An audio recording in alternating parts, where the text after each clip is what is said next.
Hey y'all, it's BURGY. I'm here with my buddy Jay Kelly, your other favorite fluffy CO. So today we're just gonna have a conversation, plain and simple. We're just gonna talk about the stuff that we experienced behind the walls, the traumas we were left with, some of the you ain't gonna believe this shit stories, some of the things that impacted us and that changed us just working as corrections officers, and maybe talk about some of the stories that tell us we've impacted others along the way. Jay, do your shameless plug. Let everybody know where they can contact you on TikTok and stuff like that. My name is Jay Kelly. If y'all try to find me by what she tagged me in, you won't find me because she spelled my name wrong. Anywhere else is going to be on TikTok. I'm Big Daddy 615. That's what my wife and kids call me. And everywhere else is going to be my name, Jay Kelly. I think Instagram might be Big Daddy too, but I ain't never on Instagram. So I'm on Facebook, TikTok. That's it. So I'm not the only one who doesn't use the gram. I'm on the gram, but I'm not on the gram. Yeah, exactly. Grams are bad. I don't do grams. I I was actually so Back in the day, maybe. yeah. No, I was always a good kid. I was always a good kid. Really, Yeah, never bought a dime bag. I've never bought drugs in my life. Okay, Not once. you never bought them, but did you partake? Partaking is totally different than you asked if I ever bought a dime bag. I grew up like stereotypical 90s Christian parents. Okay. Like the rules were like once I graduated high school, I could live in their house, but there was two rules. I either had to be working or working with a job or still in school, further my education, and I had to be at church every Wednesday night and every Sunday morning. Okay. So What there, denomination was that for you? General Baptist. Okay. And So you weren't Baptist-costal? no, I'm not Baptist. I was General Baptist. And it's funny because there's a girl that we worked with, and she was all into that. What's your sign? Type Oh, the stuff. astrology. Yeah. Yeah, the And she horoscopes and was stuff. like, I'm a Pisces. What are you? And I just looked and said, I'm Baptist. And she never asked me about it again, but she would just always be like, that's so. And I'm like, I have no idea. You don't, like, believe in that at all? No. I mean, I know I'm a Gemini, but Oh, that explains a only because, lot. see, and everybody always says that, but I don't know. I don't know. I've not read a horoscope or whatever, so. Well, a lot of times they're so generic, the horoscopes, about what's gonna happen to you and everything, but Yeah. I think I do hold some value in the personal descriptions of people Yeah. because I'm a Cancer, and it depends on if you're, June or July, on whether or not you're just like the crab. You got the soft, squishy inside, but you always wear that hard exterior, Yeah. which that's totally Ain't me. nothing hard about my exterior, so. Look, we is the fluffy duo right here. Yeah. But But so how did you end up getting into corrections? so I don't know what all you're wanting to identify about location, where you at and all that stuff, but I got out of high school, went to Hartsville Tech for welding and machining, got kicked out. You got kicked out of a trade school? I got kicked out of trade school. So the boss man is who we call the instructor, would pick his favorite student, whoever bought his lunch and breakfast the most. Mm-hmm. He would pick them to be the foreman. Mm-hmm. So pretty much what that foreman did was walked around the shop, made sure everybody was in their booths, welding, grinding, whatever, so that boss man could stay in his office and have to do nothing. Okay. Well, I pulled up and was like 5 minutes late, and foreman met me in the parking lot and was like, "You're late." I was like, "Man, what does it matter, dude?" Like, he's like, "Well, you're late. We're supposed to be here in our booths at blah, blah, blah." I was like, "Well, dude, I'm here now. What does it matter? Like, you're taking this way too seriously. Like, you're a student just like I am." It's a school, not a job. Yeah. I was like, you ain't shit. I mean, like, get out of my face. And then he poked me in the chest, said, "I said you're late." And so I pushed him back off of me. and he like tripped over a curb. I didn't push him to the ground. He tripped on the curb. Found out that they have a principal's office at a It, trade it, school, it, and it, I got sent there quick. I had the option to go back, but I lost my what do you call it? That the lottery scholarship oh, gotcha. where everybody got the So in CO terms, you assisted him. assisted him to the ground with the least amount of force necessary. So What is the least amount of force? I always wondered that. I don't know what the least amount of force is, but I know how much I'm going to use. So, but it's always the least amount. So Kind of it like got when, you there. There's a point A and a point B, and you got the point B. kind of like when I was in the guy pods, and they said I'm not locking down. Well, I don't know how many it's going to take, but I know how many I'm going to call. Yeah, yeah. Which I mean, I didn't ever have a whole lot of that issue, and you didn't either, really. No, not too much. But yeah. So I left. And like I said before, I either had to be in school or working. Right. So I got on working at Donley in Gallatin, Tennessee with my dad. It's a printing company. I'm sorry. Goes to tell y'all how old I am because I worked at a printing company. Everything's digital nowadays. And I worked there and it was a dead end. Like they were in the back 40. I mean, they were about to go out to pasture pretty much. And I mean, you could see it. You know, production was going down, presses were being shut down. That's funny because you might actually know my dad then, because him and his ex-wife worked at Donnelly up until they closed. Well, everybody and their ex-wife worked at Donnelly. I didn't. So I can honestly... Everybody out there at Donnelly was married to somebody at Donnelly at some point. So I can honestly say I never worked a factory job. I've worked numerous factory jobs. Yeah, I never worked a factory job. Like everybody that, you know, a lot of the people you met when you became a CEO is because you'd worked with them at some point at some factory or something like that, or, you know, you went to school with them or whatever, where, you know, I met them at the Waffle House I'd been smoking pot with. Yeah. I was related to. Or I seen them at church whenever they needed their bills paid. There you go. No offense. I mean, it's just, you know. So, look, it'd be like that sometimes. Yes. Yeah. And so I saw the fateful end at Donnelly, and so I started trying to get out of it. And I always had aspirations of being the police. And so I was dating a girl at the time, and her brother-in-law, so her sister's husband, worked for the SO. And his dad was actually the original OG at Gallatin High School. So he was one of the first SROs out there at Gallatin High School. Well, that narrows it down to 2 that I know of. And so I started working out there. See, I remember Guthrie and Guthrie was there when I was there. McCoy. Yeah, Guthrie was there when I was there. Me and Guthrie, we was like that. But so yeah, I left Donnelly, got on, back then the training was like a week. Yeah. Like you sat in the classroom, they told you what to expect, and then you got sprayed on Friday. Yep. That was it. That was the extent of it. There was no physical, nothing. You did a test at the end, and he sat there and gave you the answers to the test. And oh, you went through Barton. Yeah.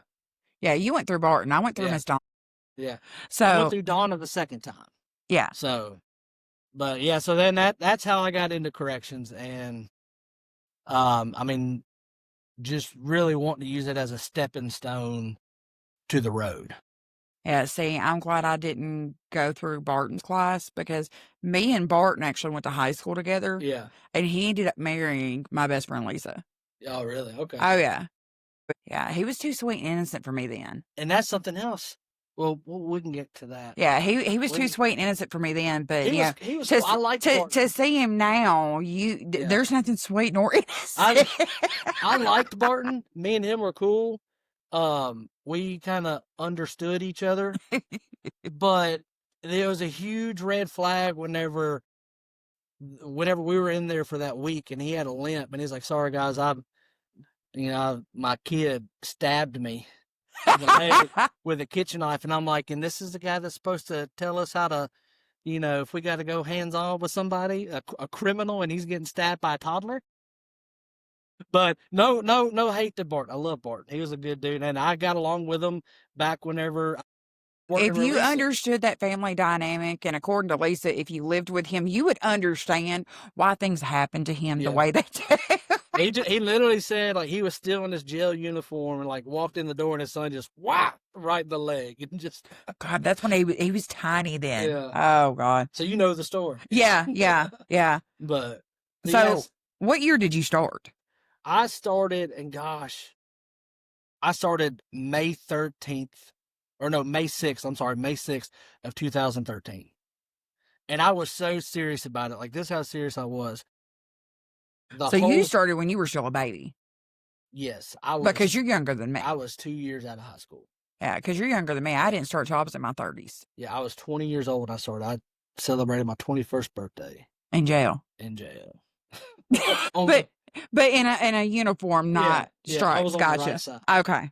Or was I? Yeah, exactly. It could be. And you know, that's something we're going to get into. You know, that's something that, you know, a lot of people don't understand, that we got along better with our inmates than we did the people we worked with, just because of the drama, just because of the little backhand deals, the favoritism. Well, you know. I mean, people would throw shit at you so that they could look clean. Oh yeah, oh yeah. So I mean, and you've heard people throwing you under the bus. Well, these people, they drove the damn bus. So, transport van. Yeah. Yeah, they were driving the transport van and then had, you know, all the shackles and stuff attached to the back. They would assist your career. Yes. To the ground. Yes. With the most amount of forces they could. And, you know, I had so many try, and it wasn't until I got sick. Yeah. That was the end of my career. Look, speaking of, we got Sergeant Riley calling me. Oh, sorry. Sergeant Riley, you are on the air. So I'm sitting here with Jay Kelly, and you called right in the middle of our session. So you're good. I'm recording this. Say hi, Jay. What's up? You probably don't remember me. I do remember you. Oh, man. You were his fluffy booking officer. Hey, if I ever come over on his shift, that's where I work. Booking or jail. Uh-huh. I want to do the least amount as possible whenever I come work overtime. Was he lazy? I wouldn't say he was necessarily lazy. He just didn't like working the floors like the rest of us. No. Well, when you have a certain gifts, I mean, you can't be wasted on the floor. Certain gifts? I didn't even work the floor on my shift. What made you think I was going to work the floor? What kind of gifts are we talking about, Jay? Hey, I'm just saying, I could work a keyboard. I could work. So you worked the keyboard. How many times did you come in and my counter be full? You're right. You're right. You never really left me with a heavy desk. I can say that. But, you know, you could work a keyboard where I talk down the crazy. And if I couldn't, then, you know, Riley would jump in and help me navigate that situation. So what are you up to, Riley? Okay. All right. Well, let me holler back at you later. Do you have any questions for us? Do you have anything that you want to add to this podcast? You suck. You gotta give me time. I've been kind of busy. Busy. Busy is a word security officers use for taking a nap. Yeah. Well, you can't say the S word or the Q word. You can in security. You know you can't say that. You can in security. Yeah, I guess so. Security in security when you say it's quiet. Well, because I also worked security after I left the SO, but I worked security in a hospital, so no, I couldn't. That's different. You worked in a hospital. All right, Riley. Well, if you have nothing pertinent to add, I will call you when I'm done.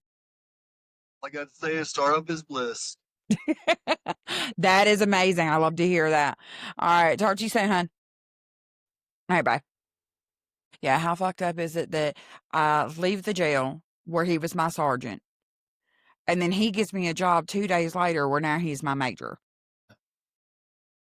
And then he left the SO a week after I did. Well, I mean, that just shows the relationships that you build. Some people you actually, like, there's a dude that I talk to on a weekly basis since I've left, and he's like die hard. I think he's going to leave. He keeps talking about leaving, but I don't know. I don't think he'll leave.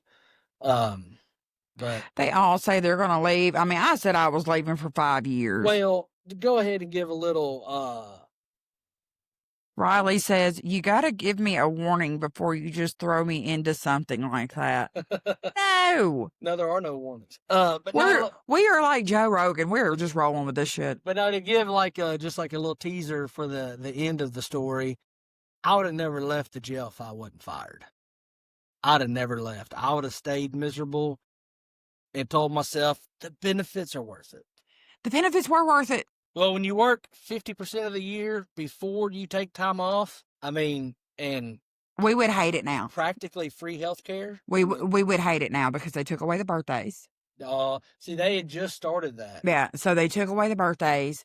Now it's all PTO time. You don't have your sick days versus your vacation days. You don't have everything separated like it was when we were there. See, whenever I worked there, both times, you worked literally 50%. Yeah. Out of 14 days, you would work 7 of them. Mm-hmm. 3 1 week, or no, 5 1 week, 2 the next week. Yeah, 3 on, 2 off, 2 on, 3 off. Yeah. And so you literally work 50% of the days of the year, and then you still had, starting out, you had, 14 days of PTO, and then, did they still do the personal time? You had, or not personal time. Yeah, personal. Yeah, personal. Yeah, 17 hours of personal time. So we had the vacation, we had the sick time, and we had the PTO time. 8.5 hours on the 15th of every month. You got sick time. Yeah, 8 hours. The guys don't get that anymore. The guys don't. Well, anybody that Anybody say the girls? The anybody at the SO. Well, y'all got a reason every month, I guess, to try to use the sick time.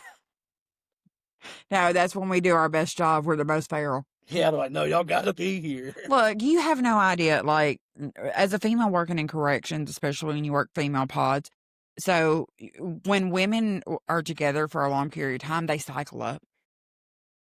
Yeah. So I was cycling up with 70 to 80 women at one time, and we were all pissed off, feral, just disgusted with everything and everybody. Can you imagine those 2 weeks? No. I mean, yeah. I can because I was there. I mean, but you hid out in booking and classification, stuff like that. You tried to avoid us. Peasants. The peasants. Floor peasants. Look, it didn't matter where you hid. You could always hear me when I was in a pod. Yeah. Well, I don't think me and you have talked about this since it happened. I've told everybody else but you, but one of my memories that stand out the most about you. Oh God. You were dressing in weekenders. Okay. And if you want to cut this, you can, but I just wanted it on the record that I told you this. You were dressing in weekenders, and you take this poor, shy girl, probably never been in jail in her life other than being booked pre-trial, and now she's doing her sentence in the jail for 48 hours, and you go back there and dress her in. And guys, so pretty much what you do, you come in for a weekend, you bring a book and medications, if we'll allow the medications, and that's it. Can't even bring a book now. Can't bring any of it now. Okay. So back then you could bring whites, like 2 pairs of whites, toothpaste in a clear container, a Bible, and medications if we allowed it. That was it. That's all you could bring in.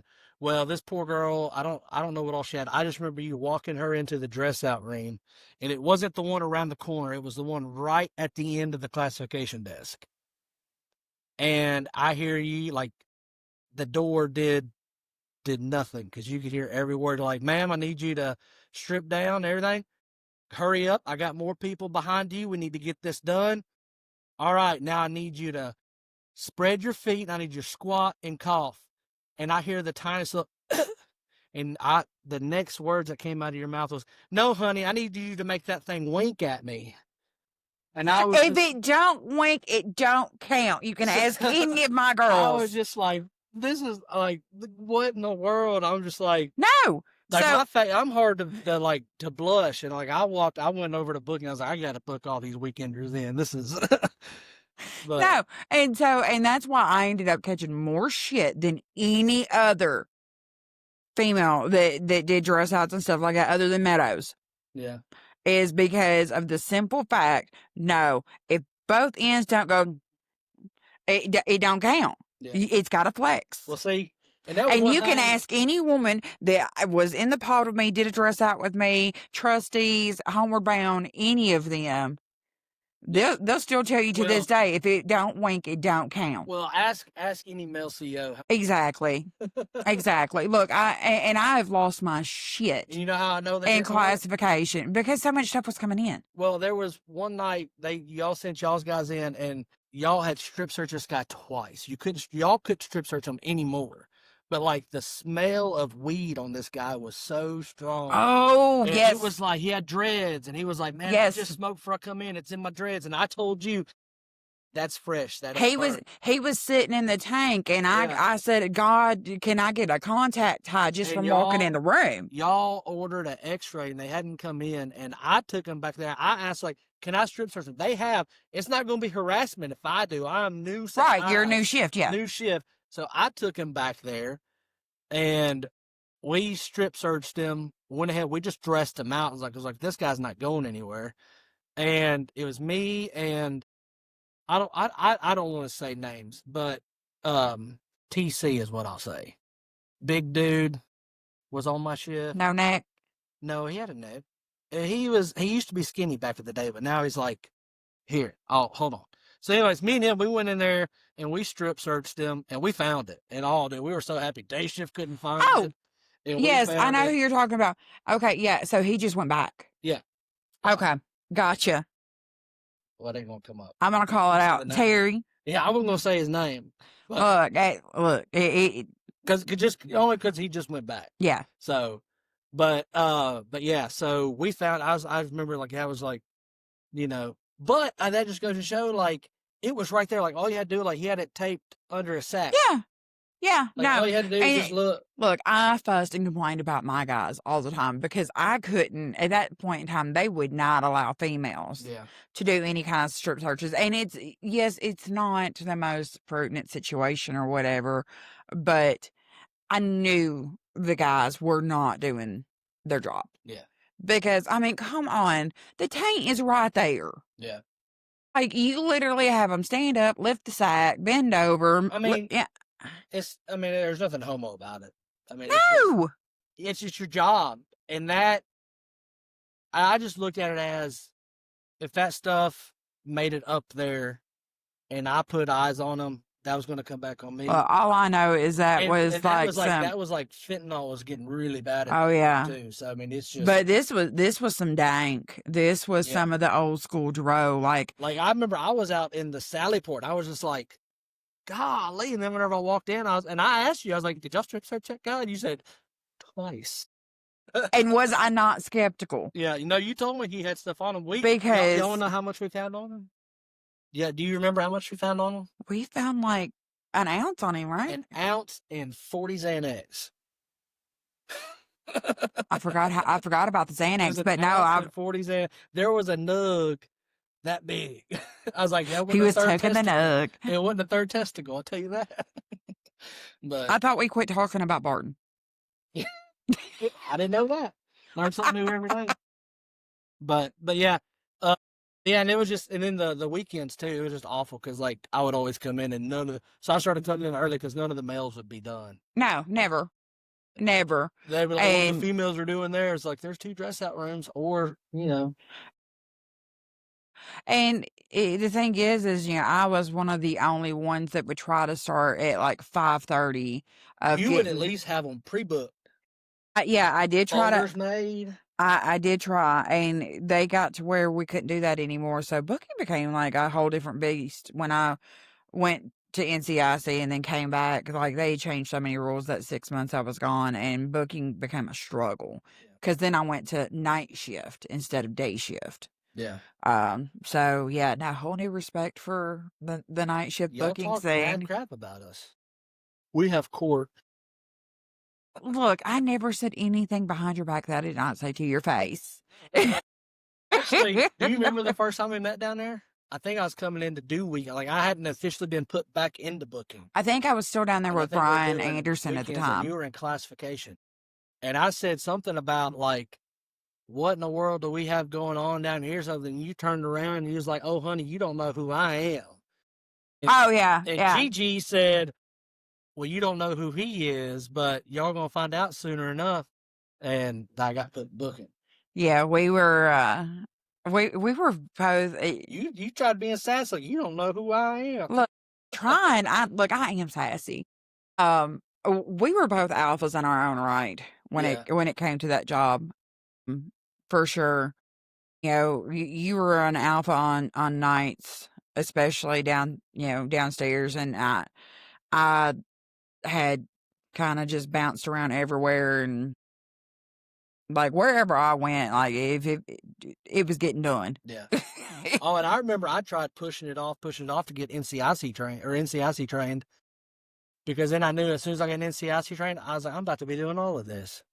And sure enough, because somebody else got specialist, I got NCIC trained, and I was booking NCIC checks, ice packets, classification, sitting with the nurse. I was doing all of it. Yeah, I was told I would never be specialist or sergeant because of my mouth. Yeah. I would never rank up, and that is per my lieutenant at the time. Yeah. And he loved me. Don't forget that. He loved me. Still does. We still Talk about talk. Jack. Yeah. Oh yeah. Did you know about me and him? Which incident? The last multiple. the last incident everybody knew. There was multiple. The last incident everybody knew. There was multiple. Like, he tried bringing something up. So he tried pulling me in, and this is like whenever we talk about like people throwing crap at you. This is because another person was saying something, and I stood up because I was in the conversation, and I stood up for my officer on my shift, and I got pulled aside the next night, pretty much being told because she was a kiss ass, and they protected her like she was their daughter, and I pretty much got told that I needed to chill out, leave her alone, that she was right. And I was just like, you know, that whole area is the only area in the jail that's audio and visual recorded, or video recorded. So, I mean, you can roll it back if you want to. Roll back that beautiful bean footage. But they wouldn't. They wanted to protect her. And I pretty much got told that I need to shut my mouth and this, that, and the other. And I just told them, I was just like, I looked at my lieutenant and sergeant, and which my lieutenant had no spine. I was like, do I got to listen to them, or are y'all going to like have your back? Yeah. Y'all going to discipline me, or like, cause y'all are my lieutenants, and all they stepped in is like, oh, we'll take this, all the way to, IA or internal affairs. If you want to, we'll take this all the way up to Bean. And I was just like, I told them right there, I was like, go ahead. It won't be the first time I've been in Bean's office, and it won't be the last time. I was like, but go ahead. But before you do, he's going to pull everything from that area. Yep. You better do your homework. I was like, because y'all didn't ask me a thing, and y'all went after her, trying to get her wrote up, trying to get her in trouble because of what y'all's little girl said. And didn't even think that there was a third party in the room that witnessed the whole thing go down. Yeah, no, and there was multiple situations like that. It was very cliquish. But whenever it came to, like, it all boiled down to, I went to the sergeant's desk one day, and he's sitting there, he's on the phone, blah, blah, blah, talking, and I'm talking to my brass and trying to get pass something important off to them. And he looked at me, he's like, I'm on the phone. I was like, I'm talking to my sergeant. And, and I was like, there's a whole closet over there where he could took his phone call. And he's like, let me call you back, which tells me it wasn't an important phone call. He puts the phone out, looks me in the eyes and says, Kelly, I don't really like you. And I said, well, you know what? I don't like you either. And so we had a mutual understanding. And like, Gigi was sitting there like, looking like me the whole time, like, what? He said it first. I was just letting him know the feeling's mutual. Oh. But. So I just got a really good question. Uh-oh. So this is from a cat named Devin Rosso. I don't know if you were there, if you were still there when Rosso was there. I didn't think so. So Devin Rosso, this was after COVID had started, and we had 2D as a classification pod and all that kind of stuff. I think you may have already been gone when COVID hit. Nope, I was there. Okay. So I won't say it but it was. Yeah. So Devin had come in, and he was heavily under the influence at the time. And he had got sent up or whatever. He was having some issues with. The book? I can pull him up right here. Also? Yeah, this guy. I might. You'll know him as the guy who hung himself in 2D off the catwalk. Okay, yeah. At Cluck and Campbell Yeah. went, yeah. So that happened on my shift, and I think it was rolling into y'all's shift. He wants to know how much trauma did he cause me? Brother. Devin, I thank the world for you, and I'm so proud of how far you've come along in your recovery.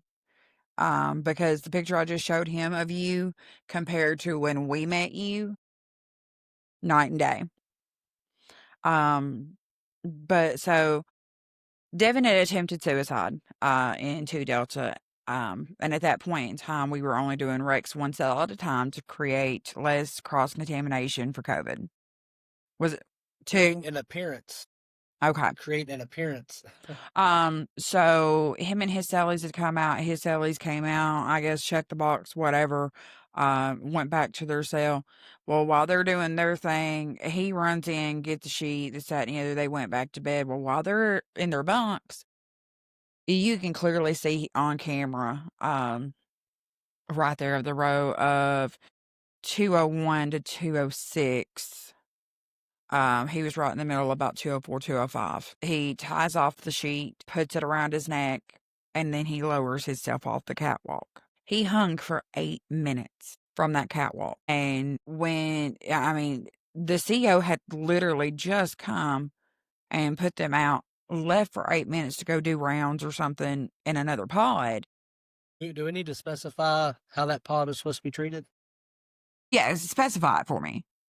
So it was 2A, wasn't it? 2 Alpha? 2 Delta. Okay, then this had to have been after I left then, but people had told me about it. Because whenever I left, 2 Alpha was the quarantine pod. No, and I'll tell y'all while I'm finger quotes here in a second. But so we were under strict orders that the quarantine pod was under a 5-minute watch because everybody, and this may change at that point, but they're which 5-minute watch is usually for suicide watches. It's like the first level of suicide watch is 5-minute watch. Which means that there's supposed to be a CO at all times. Yeah.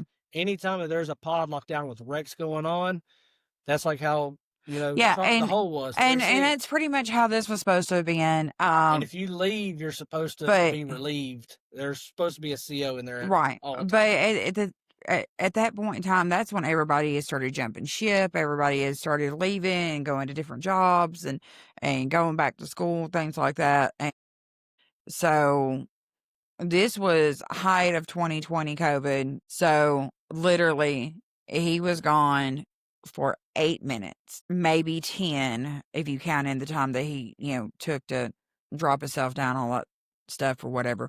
But we get in there and this cat, now lips are blue. He's dead. DED, dead. The defibrillator is telling us though that, we, no shock is to be delivered. We're doing CPR. I'm running down and getting a gurney from master control. Running back and forth, waiting for first responders to get this cat out. Yeah, I'm surprised he didn't actually break a rib because Nurse Penny, who necessarily not one of my favorite nurses, but when she got in there, like she was doing the damn thing. Like she was determined this cat was not dying on us, period. And so, there's just a crew of us working on him and, back and forth between the floors, getting whatever we need and radio traffic and logging this and not logging that. And I got told that I had to take over and I guess watch the scene, lock it down. Like I was responsible of, keeping up with who came in, who went out, what was done, when TBI came in, when the administration came in, when, keeping up with that log. So I had to stay in there for hours in that pod after this cat had been drug out and took to the hospital. And like, there was no way there was no thought in my mind that Devin was coming back. Like, so After everything gets cleared up, I try to talk to a few people, of course, in jail. No, I didn't say nothing. I didn't say nothing. Crazy thing is while we're doing CPR, I look up at the cell behind him, and yeah, the bottom tier. My cousin Jeff was in the cell right behind where this cat was hanging, and I'm like, Yeah. okay, like there wasn't enough going on. Now I got family back in here. What the hell? So I had, oh, you know what? For me, it wasn't that hard.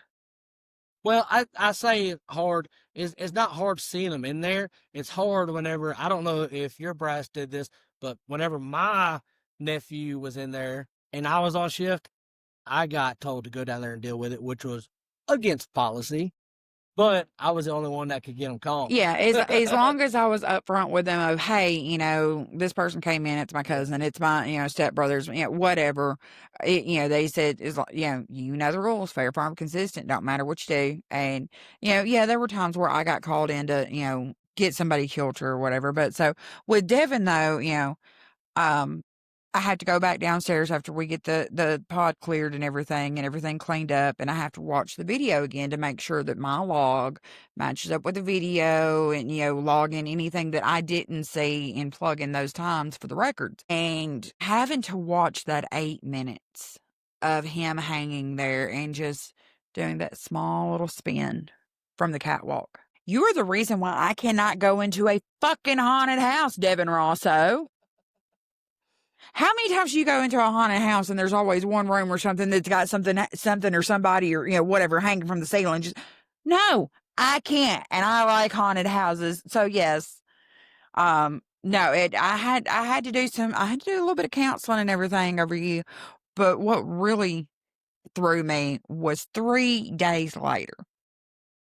This fool comes walking in. I am sitting in booking, looking through the window. This fool comes in laughing and smiling and cutting up with the officers. And he came in with the officer that found him. That had been the person who wanted to be at the hospital with him because they kind of felt it.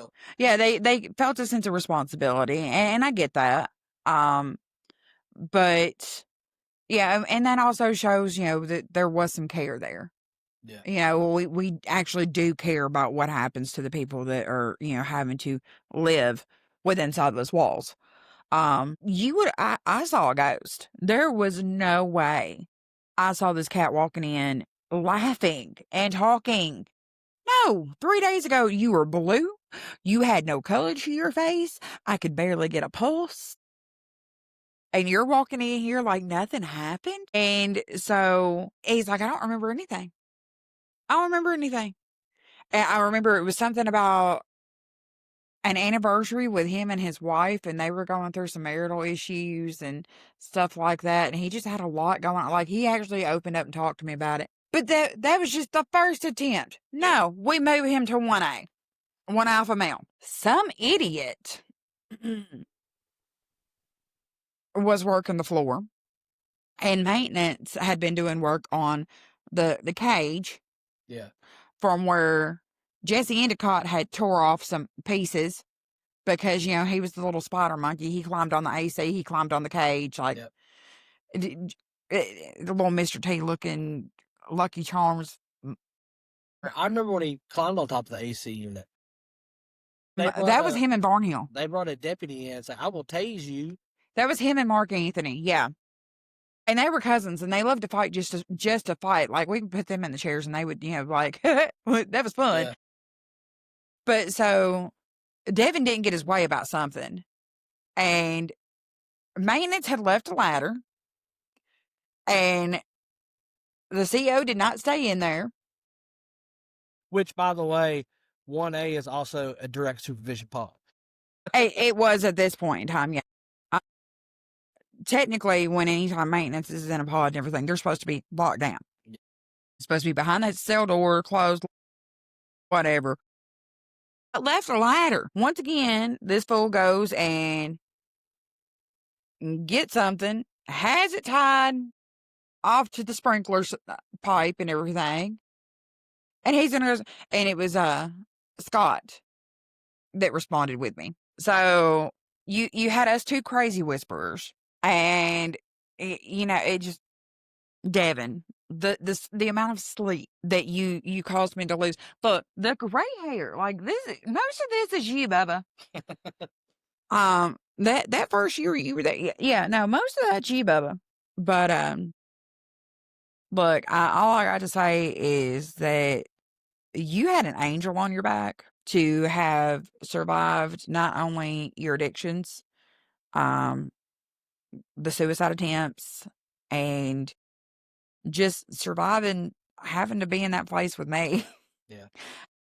That's hard in itself. The I am all about giving you all the praise of the work you put in to get away from the temptation and the people that you were using with and starting your life over. And now, you have a decent job, you got a wife, beautiful kids, you are living your life. And, thank God you're still around and that you were able to reach out to me because, that's one of those stories that when people say, what's the one story that haunts you? You, Bubba, you haunt me. But, I'm glad you do because then that's a story that I get to share with other people when they feel like they have reached that point of they just don't want to do it anymore. And now I can tell them, hey, not only did the idiot walk in smiling and laughing, but, he's completely rebuilt his life. And so, yeah, Devin, I hope that answers your question. And next time you're in town, hit me up because you're definitely a story I want to get on here.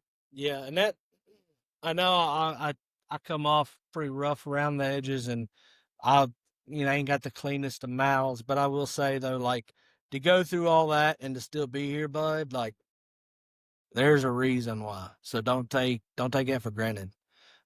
Take advantage of every second that you got because it very well could have been cut short, but it wasn't, and there's a reason for that.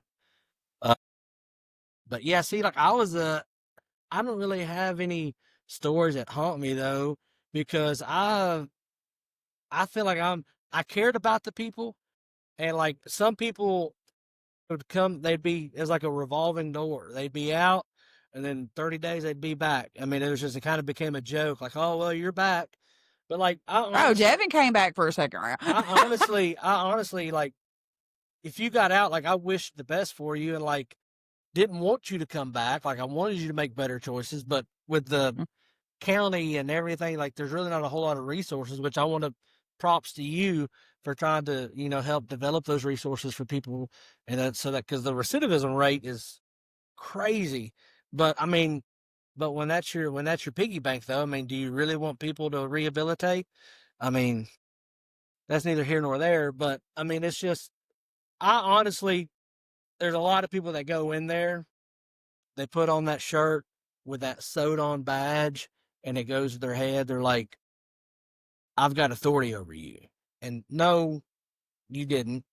You were there to pretty much do a job and pretty much just provide those people with security, feed them their food whenever their chow comes around. Like it was not your job. It was not your job to make their time harder. They've already been sentenced their time. It's your job to make sure that they live Right through that time and like nothing happens to them. But a lot of people, they just took it for granted, like let the power go to their head. Yeah. And just would make people's I can't tell miserable. I mean, it's already miserable enough. They're locked up. They can't see their family except through like a little TV screen whenever they have visits or talk to them over the phone if the phone's even worked half the time. But I mean, it's not your job to make it harder. But there are so many people that go in there with the intent, I'm gonna make your life a living. And I can't tell you how many of these young kids, especially the young guys. That's the biggest thing is that they'd hire you right out of high school. Yeah. Never had a responsibility a day in your life. And now. No life experience. Yeah. And now you're supposed to. You're in charge of these 20, 30, 40, and sometimes older, literally men and women. There's stuff in there. I mean. Murderers, rapists, drug dealers, we dealt with it all. Like, yeah. And we're going to get into like several more of those stories because, and I'm going to put it out there, Sumner County is a big county, but it's a small town. Yeah. And with me originally being from Charleston County and moving to Sumner County, like, You gonna say that? You gonna edit that out? The Trousdale part? I'm not ashamed. You proud? Yes, yes. I was proud to grow up on the creek bank. We had championships. What did y'all have? But yeah, I was a championship baby. I believe 92 may have been one of the last years that they won the state championship. Yeah, yeah. See, the only thing, and see, No, it wasn't. and when They nobody won a else, championship my brother's freshman year. and when Galton and stuff like that ran out of people to play or whatever, they called Hartsville, who was way under division from them, and we still whipped that ass. Well, see, by the time I come into high school, we lost all of our talent because they had built Station Camp. Well, and fair So enough. they caught the talent that couldn't go to Beach or Hendersonville. Right. So. Right. Which, but yeah, football was a completely different thing for me and you, because when I was going through high school and stuff like that, our football players was, they was corn fed. They was some big bucks. You look at them now and I'm like, they're so tiny. But yeah, and and then that's how I know so many of the people that walked into intake. Yeah. And walked into those pods because, Charles County, Macon County, Roberts County, over time, because let's admit it, I came in old and I just got older. Yeah. I was over 30 when I started, so I had already had my life experience. I had already met a bunch of people. So when those young kids come in with that mentality of, oh, I'm gonna throw them against the wall, Yeah. No, let me find out. Let me catch you, because I will take you to the back stairwell, and we will correct this. So if you do that, if you go in bashing people without reason, no, I was definitely one that would come for you. I would try, even the first time I worked there and I was younger, but I had a totally different perspective, way of looking at it the second time I worked there, because the second time I was married, had my first kid. And so, I mean, I was tamed down quite a bit, but for the most part, I could talk my way out of any situation. Okay, you may have been a little bit more tamer, but that mouth was far from tame. Well, I gave you plenty of chances, and then I would let it go. But well, it was a battle of wit always, and that's what I loved about working with Jay. I used to always tell people, you don't want to get in a pissing match with me because I get paid to hurt people's feelings. I used to love working with Jay because of the fact that we would almost instantly try to come up with something to just make each other stop and be like, the hell did you just say to me? Yeah. But, and that was part of that. Anybody that's a first responder knows you have to have a sick, twisted sense of humor. Yeah. Because that's just how we cope with our shit. And so the stuff that we went through, we had to have a sense of humor. We had to find a reason to laugh. We had to find something to make that day go by, because let's be honest, that jail is depressing. Yeah. It's depressing. It will suck the life out of you. It did suck the life out of us to an extent. Just the stress alone, and not even from the inmates, but from administration and the higher ups, and like you were talking about earlier, your coworkers that were slinging shit at you for no reason, knives out of your back every time you turn around. Oh yeah, and it's bad when I know I can literally say that I know my guys and girls in the pod had my back before my officers did. I mean, I had a lot of officers over the years that know if I hit the radio and I said, I need additional officers or whatever, there, quick, fast, in a hurry. Yeah. And there were some that dragged their feet and said, she's going to have it handled before we get there. I'm walking. Yeah. Yep. So we actually have a couple more questions. Uh-oh. So Miss Tara Cates, who called me out on her podcast, she did one couple last year talking about her sobriety and stuff. And when she talked about her stint in jail, she was like, you had certain COs. Now let me tell you, BURGY don't play. Burgett don't play. Yeah. Tara, where's your shirt? That was her shout out to me and her recovery. I'm assuming either out in the pod or getting chow. Yes. Shirts and IDs. Yep. Yep. So she asked, Did y'all make bets on who would come back? I would, depending on who it was. I don't necessarily say we'd make bets, like monetary bets, but let's just say when certain people come back, we weren't surprised. I never made but there's some people whenever you walk them out through visitation, you're like, they'll be back. And there was one guy, he was back in the same night.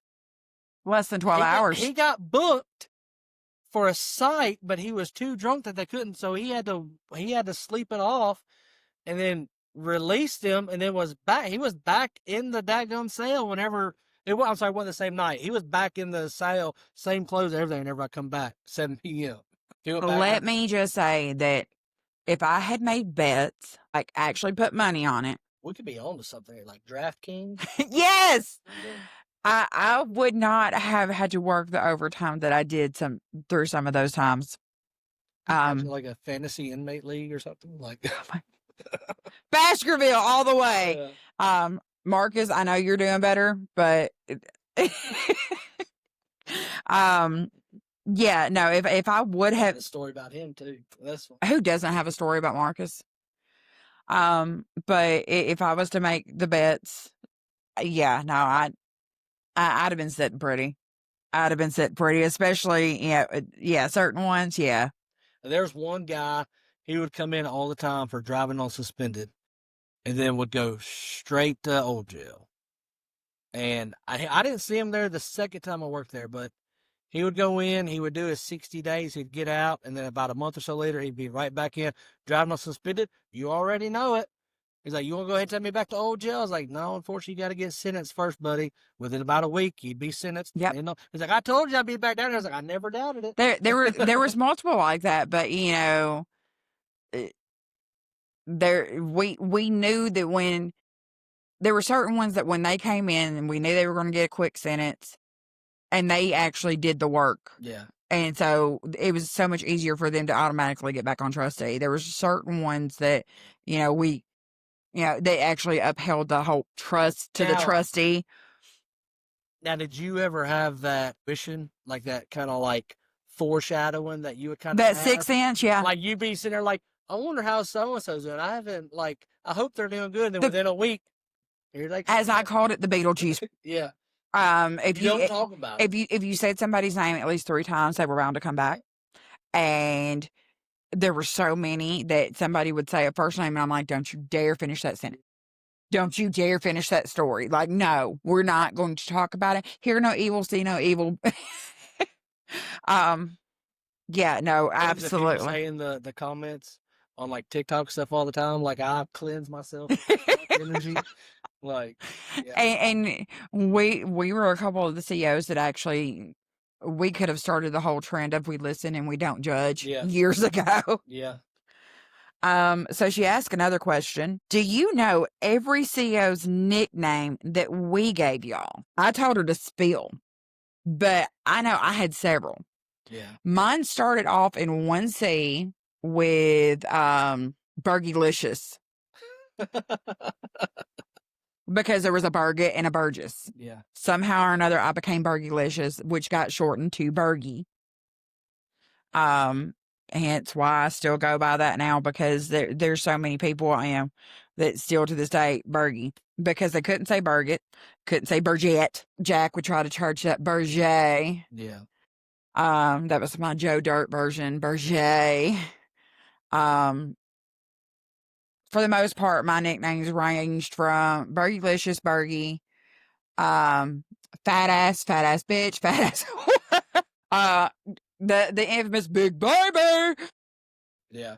I know. This was more so the first round I worked there because I worked the floor more. I got called Preacher Man. You a preacher? I, believe it or not, am a licensed minister. True story. Shut the front door. True story. Through the Portland General Baptist Association, I'm a licensed minister. All right, then. I never got ordained, but I don't think you can take that licensure away. So I'm still technically a licensed minister. But I had certain inmates. One of them, I don't know if you know him, Kruna. He was gone. He's in the pen. But you remember that shooting over there, the apartments by the high school where the dude shot the guy point blank like 5 times in the face. That would have been Greenwood or Silverwood. And they like lifelike come in, all that stuff. Oh, Greenwood, yeah. He was the guy that shot him and killed him. Okay. Allegedly. Well, no, I guess he was sentenced. No, he's convicted. Yeah. So But it's not allegedly anymore. He did it. I don't remember his name. I remember his street name, Kruna. You can look him up on YouTube. He does music. But he would sing in the pod all the time. He'd sing gospel music. But coolest dude ever. Like straight cold-blooded killer, obviously. But dude, I could never tell you a time he got any write-ups, disciplinaries, anything. Always respectful, always is out in the pod, always had his stripes and ID on, spoke to us with respect. But there was one time though, like this dude like kept pushing him, and he got in dude's face, and we're all like, at that point we're all like, did this guy, like, he's so cool, like I don't think he did it. And then you saw him blow up on this guy, and we're all like, no, he did it. Like it was a dark side coming out of this guy, like he did it, like he could definitely do it. But I would, every time I'd come in, even if I wasn't working the floor, he knew our rotation. He knew I was there. He's like, hey, Kelly needs to come up here and give me my Bible verse. And we'd swap Bible verses every shift. That's awesome. And another one was a guy, he stayed in 1A. He got special treatment because he's in the Brown family in Gallatin. Okay. And he was actually my neighbor whenever I lived here in Gallatin. Me and my wife, we moved into my old childhood home. He called me preacher man. And I also, the first round I worked there, they called me Bloodhound. Okay.